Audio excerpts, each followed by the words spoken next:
Hello students, next topic is thyristor protection. ठीक है जी। Thyristor की प्रोटेक्शन, दो चीजों से थायरेस्टर को प्रोटेक्ट करना होता है, नहीं तो थायरेस्टर अननेसेसरीली बहुत हीट प्रोड्यूस करेगा और जिससे वो अल्टीमेटली डैमेज हो जाएगा। और rate of change of current, ये काफी ज्यादा हीट प्रोड्यूस करता है थायरेस्टर के अंदर। और rate of change of voltage, वो एक्सीडेंटली क्या करता है, थायरेस्टर को ऑन करवा देता है। तो इन दोनों से प्रोटेक्शन जरूरी है। ठीक है, कैसे करेंगे और क्यों जरूरी है ये देखना है। जब हम थायरेस्टर को फॉरवर्ड बायस में क्या करते हैं, कनेक्ट करते हैं। फॉरवर्ड बायस मीन्स एनोड को पॉजिटिव सप्लाई और कैथोड को नेगेटिव सप्लाई। जब हम थायरेस्टर को फॉरवर्ड बायस में कनेक्ट करते हैं और इसको गेट पल्स से ट्रिगर कराते हैं, गेट पल्स से क्या कराते हैं, ट्रिगर कराते हैं। ट्रिगर मीन्स ऑन करवाते हैं। तो थायरेस्टर के अंदर जो गेट और कैथोड जंक्शन होता है, वहां पे फॉरवर्ड एनोड करंट फ्लो करने लग जाता है। इस फॉरवर्ड एनोड करंट को बोलते हैं rate of rise of current. जैसे हम थायरेस्टर को गेट पल्स देके ऑन करवाते हैं फॉरवर्ड बायस में, तो इसके अंदर forward anode current gate cathode junction में फ्लो करता है। इसको बोलते हैं rate of rise of current. ये जो rate of rise of current होता है, ये spread velocity of charge carrier से ज्यादा होता है।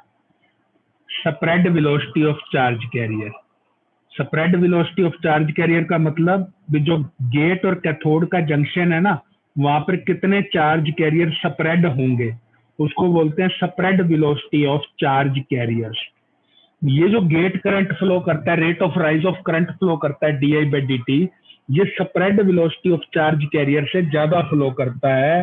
तो क्या हो जाता है, लोकल हॉटस्पॉट हो जाते हैं जंक्शन में।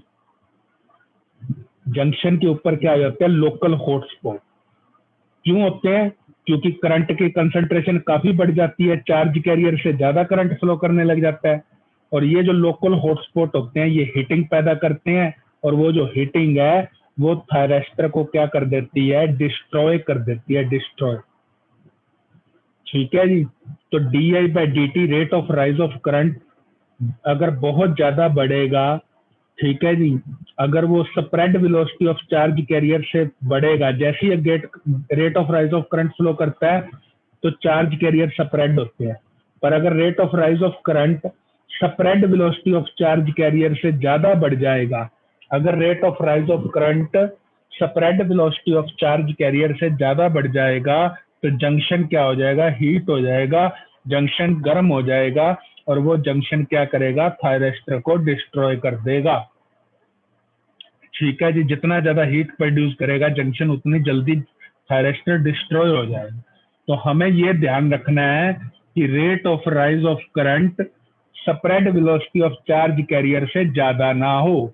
उसके लिए क्या करेंगे, rate of rise of current spread velocity of charge carrier से नीचे रहे, उसके लिए हम क्या करेंगे, एक इंडक्टर को SCR के साथ सीरीज में लगा देंगे।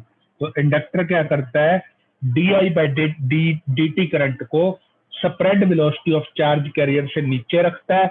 और जब spread velocity of charge carrier से di/dt करंट नीचे रहेगा, rate of rise of current नीचे रहेगा, तो हमारा SCR डैमेज नहीं होगा, हीट प्रोड्यूस नहीं करेगा, हॉटस्पॉट नहीं बनेंगे। तो ये हमारा di/dt प्रोटेक्शन है। हॉटस्पॉट के लिए हम di/dt प्रोटेक्शन करते हैं, इंडक्टर को सीरीज में लगाते हैं SCR के साथ। अगला है dV/dt। जब हम थायरेस्टर को क्या करते हैं, DC वोल्टेज देते हैं, जब हम थायरेस्टर को DC वोल्टेज देते हैं, SCR को DC वोल्टेज देते हैं,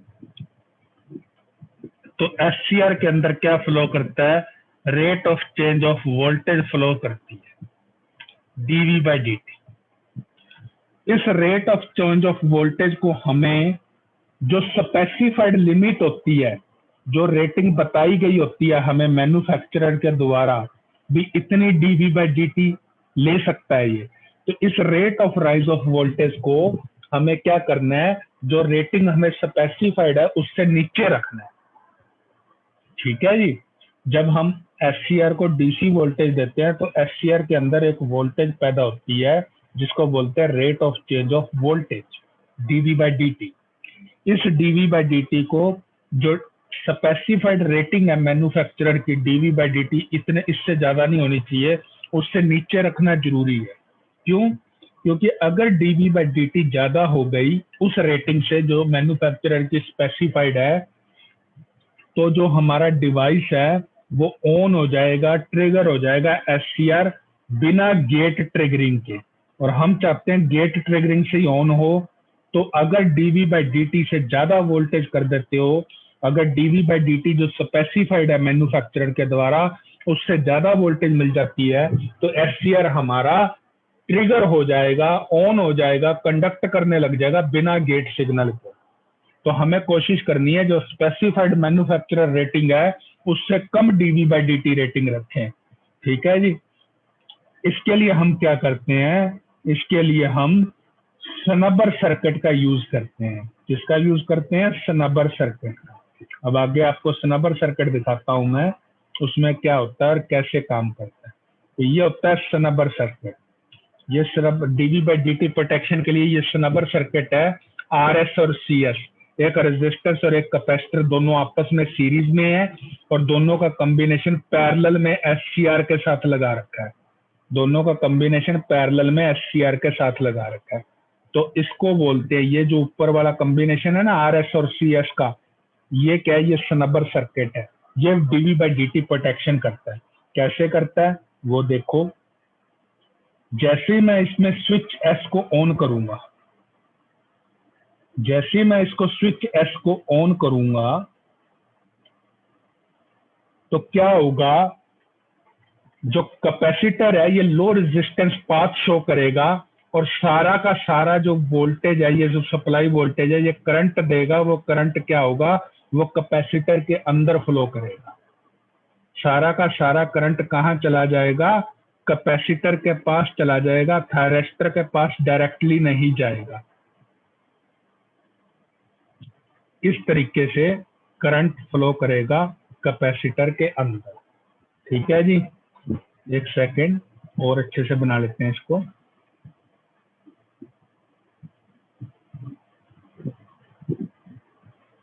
तो जब हम एससीआर को ऑन करेंगे, सॉरी, जैसे ही हम इनको सप्लाई देंगे, स्विच एस को क्लोज करेंगे, स्विच एस को क्लोज करेंगे तो क्या होगा, थायरिस्टर के अंदर करंट ना फ्लो करके करंट जाएगा कैपेसिटर के अंदर। तो directly rate of rise of voltage thyristor को नहीं मिलेगी, तो वो कैपेसिटर को मिलेगी। और कैपेसिटर क्या होगा? चार्ज होगा। धीरे धीरे कैपेसिटर चार्ज होगा तो सारी की सारी वोल्टेज एकदम से थायरिस्टर को नहीं मिलेगी। जब कैपेसिटर चार्ज हो रहा है तो थायरिस्टर काम नहीं कर रहा। जैसे ही कंप्लीटली थायरिस्टर चार्ज हो जाएगा, जैसे ही कंप्लीटली थायरिस्टर चार्ज हो जाएगा, जैसे ही कंप्लीटली कैपेसिटर चार्ज हो जाएगा तो ये स्विच क्या कर देगा, सप्लाई को बंद कर देगा, डिस्कनेक्ट कर देगा पीछे से। और कैपेसिटर के अंदर से ये वाला जो टर्मिनल है कैपेसिटर का, वो क्या हो जाएगा, जब कैपेसिटर चार्ज होगा तो इधर वाला टर्मिनल क्या हो जाएगा, पॉजिटिव हो जाएगा और इस साइड वाला टर्मिनल नेगेटिव। और अब कैपेसिटर क्या करेगा, ये करंट डिस्चार्ज होगा थ्रू थायरिस्टर।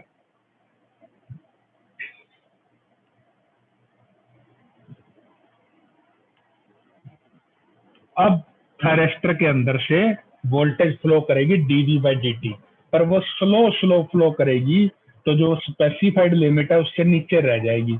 और ये रेजिस्टेंस क्या करता है, जो सीरीज में है, ये कैपेसिटर के अंदर से जो करंट मिल रहा है थायरिस्टर को, उसको कंट्रोल करता है, उसको ज्यादा नहीं बढ़ने देता, जिस वजह से डीवी बाई डी हमारी प्रोटेक्ट रहती है, लिमिट में रहती है। कंडक्टर क्यों लगा रखा है, D I by D protection के लिए। और ये हमारा क्या है, ये हमारा लोड है, ये हमारा लोड है। एक सेकेंड,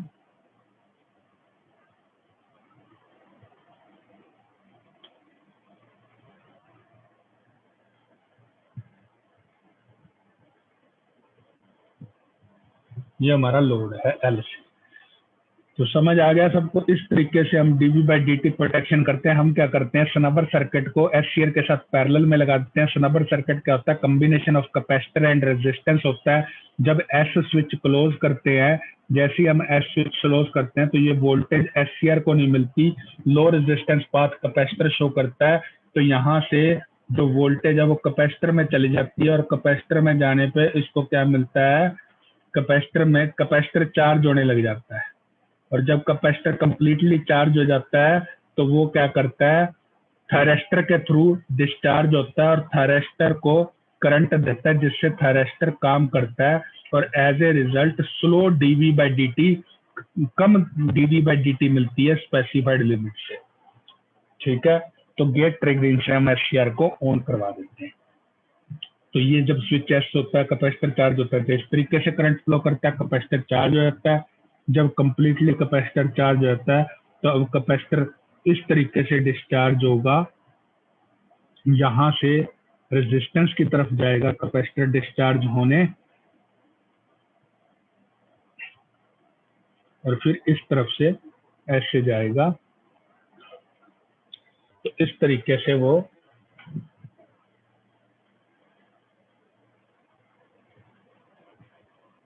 डिस्चार्ज होता है। As a result dv by d t हमारी रेंज में रहती है और एससीआर कंडक्ट करता है। एल हमने D I by d t protection के लिए लिखा है।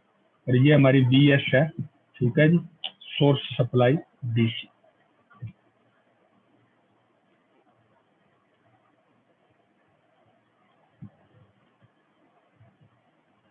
ये हमारी सोर्स सप्लाई। होपफुली आपको समझ आ गया होगा। ये वर्किंग मैंने नीचे रखी हुई है, इसको अच्छे से पढ़ लेना। तो दिक्कत आती है तो आप पूछ सकते हैं। वीडियोस देख के बताया करो बेटा, उससे मुझे पता चलता है भी आप साथ साथ कर रहे हैं। और साथ साथ करते रहो, इकट्ठा हो जाएगा तो दिक्कत हो जाएगी। अब साथ साथ टाइम देते रहो। होपफुली ये समझ आ गया होगा। ये इसकी वर्किंग लिखी है जो मैंने समझाई है। ठीक है जी, तो अगला टॉपिक हम नेक्स्ट क्लास में करेंगे। Thank you.